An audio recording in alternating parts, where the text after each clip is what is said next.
क्या आपने कभी ऐसा महसूस किया है कि सब कुछ जो आप देख रहे हैं, लोग, रिश्ते, सफलता, दुख, सब किसी न किसी दिन बदल जाते हैं, मिट जाते हैं? तो फिर सवाल ये है, जो हर पल बदल रहा है, क्या वो सच में सच है? या फिर हम एक बहुत ही खूबसूरत पर गहरा भ्रम जी रहे हैं? इस वीडियो को आखिर तक जरूर देखिएगा, क्योंकि जो बात आज आप जानेंगे, वो आपकी पूरी जिंदगी देखने का नजरिया बदल सकती है। हम जिस दुनिया को वास्तविक मानते हैं, वो असल में एक पर्दा है। एक पर्दा जो हमारे और उस परम सत्य के बीच खड़ा है। जैसे कोई सपना जो तब तक सच लगता है जब तक नींद नहीं खुलती। हम कहते हैं, मैं इस शरीर में हूं, मुझे ये काम करना है, मुझे ये चाहिए, वो चाहिए। पर क्या कभी आपने सोचा है, वो मैं कौन है जो कह रहा है मुझे ये चाहिए, जो अनुभव कर रहा है सुख और दुख? शरीर तो हर 7 साल में एक बार पूरा बदल जाता है। हर कोशिका, हर ऊतक बदल जाता है। तब जो मैं 7 साल पहले था, क्या वो अब भी वही है? और अगर शरीर बदल गया, विचार बदल गए, रिश्ते बदल गए, तो उस सब के पीछे जो अपरिवर्तनशील मैं है, क्या वो इस सारी नाटक का दर्शक नहीं? शास्त्र कहते हैं, दृष्टा त्वम च, तू साक्षी है। जो जन्म नहीं लेता, जो मरता नहीं, वही तू है। पर इस साक्षी को पहचानने से पहले हमें एक बहुत बड़ा जाल काटना होता है। माया का जाल। माया कोई स्त्री नहीं जो जादू कर रही है। माया कोई बुराई नहीं है। माया वो शक्ति है जो भ्रम की तरह वास्तविक लगती है। जैसे धूप में पानी दिखता है, जैसे रज्जू में सांप दिखता है, वैसे ही आत्मा में शरीर का भ्रम होता है। कभी आपने चांद को देखा है पानी में? वो चांद असली लगता है, लहरों में कांपता हुआ, हिलता हुआ, पर असली चांद तो ऊपर है। वैसे ही जो दुनिया हमें दिख रही है, वो आत्मा में प्रतिबिंबित है, पर आत्मा नहीं है। जब कृष्ण कहते हैं, मम माया दुरत्यया, वो ये नहीं कह रहे कि तुम बच नहीं सकते। वो कह रहे हैं ये माया ईश्वर की ही शक्ति है, और जो ईश्वर की ही शक्ति है, वो ईश्वर के भीतर ही समाहित है। तो क्या समाधान है? ईश्वर की शरण। अब आप सोचेंगे, इसका मतलब क्या हुआ? ईश्वर की शरण का अर्थ है छोड़ देना, अपनी पहचान छोड़ देना, अपनी इच्छाएं, डर, अहम, सब कुछ ईश्वर के चरणों में छोड़ देना। और तब माया की परतें उतरने लगती हैं। जब बच्चा खेल में डूबा होता है, उसे नहीं पता होता कि ये सब असली नहीं। पर जब खेल खत्म होता है, वो मुस्कुराता है और बाहर आ जाता है। आप भी एक बच्चे की तरह इस माया के खेल में हैं। आपको जागना है, आपको देखना है कि कौन रो रहा है, कौन हंस रहा है, कौन परेशान है। और जब आप देखना शुरू करते हैं, आप माया से बाहर निकलने लगते हैं।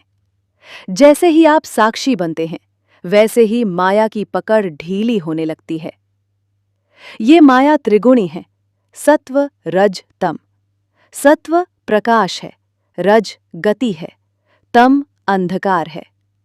पर याद रखिए, इन तीनों से परे भी कुछ है। वो है निर्गुण ब्रह्म, निराकार, निःशब्द, अनंत, जिसमें न रज है, न तम, न सत्व, जो न जन्म लेता है, न मरता है, जो बस है। और आप उस ब्रह्म के प्रतिबिंब है। तो फिर सवाल ये है, आपको माया क्यों बांध रही है? क्योंकि आपने खुद को देह मान लिया है।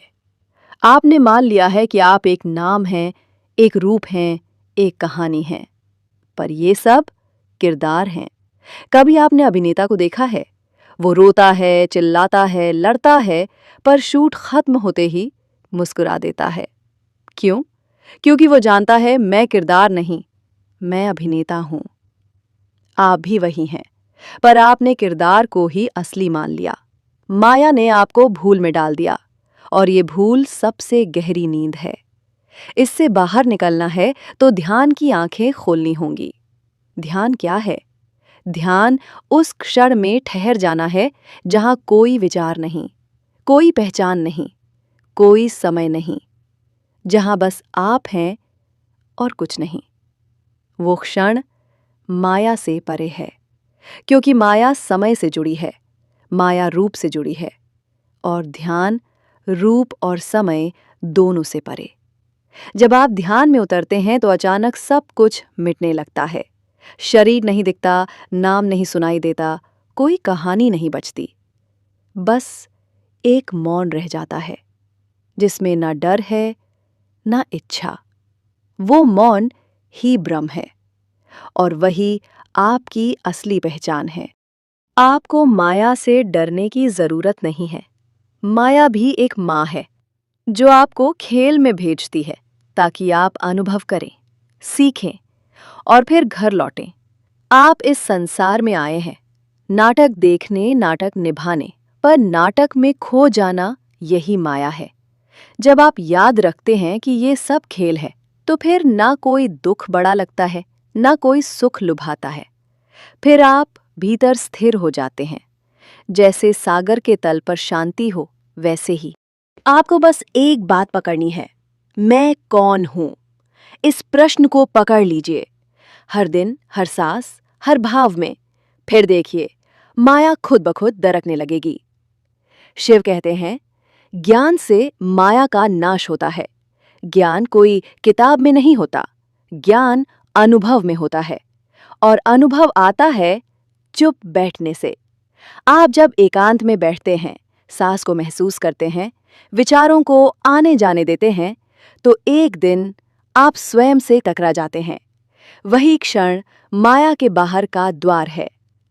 आप अब यहां तक पढ़ चुके हैं, इसका मतलब है आप तैयार हैं उस सत्य से टकराने के लिए जो सदियों से आपके भीतर था, पर आप उसकी ओर कभी मुड़े नहीं।